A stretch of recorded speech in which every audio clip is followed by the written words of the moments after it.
সিরিয়ার প্রেসিডেন্ট আসাদের দেশ ছেড়ে পালিয়ে যাওয়া এবং আসাদ সরকারের পতনকে সিরিয়ানদের জন্য ঐতিহাসিক সুযোগ বলে অভিহিত করেছেন মার্কিন প্রেসিডেন্ট জো বাইডেন। একই সঙ্গে সিরিয়ার ক্ষমতাচ্যুত প্রেসিডেন্ট বাশার আল আসাদকে জবাবদিহির আওতায় আনা উচিত বলে মনে করেন বাইডেন।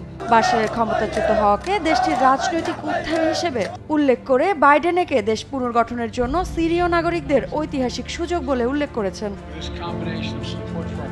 তবে বাইডেন সতর্ক করে বলেন, সন্ত্রাসী গোষ্ঠীগুলোর উত্থানের বিরুদ্ধে সজাগ থাকবে ওয়াশিংটন। জঙ্গি গোষ্ঠী ইসলামিক স্টেটের সদস্যদের বিরুদ্ধে মার্কিন বাহিনী নতুন করে হামলা চালিয়েছে বলেও উল্লেখ করেন তিনি। বসুন্ধরা টিস্যুতে ছাড়ের ছড়াছড়ি। বসুন্ধরা টিস্যু নিয়ে এলো নিশ্চিত ছাড়। হোয়াইট হাউসে দেওয়া ওই বক্তব্যে সিরিয়ার সরকার পতনের ঘটনাটি ন্যায় বিচারের মৌলিক ফল। সিরিয়ায় দীর্ঘদিন ধরে ভোগান্তিতে থাকা জনগণের জন্য এটি একটি ঐতিহাসিক সুযোগের মুহূর্ত। ঋত্বিকা বিশ্বাস, নিউজ 24।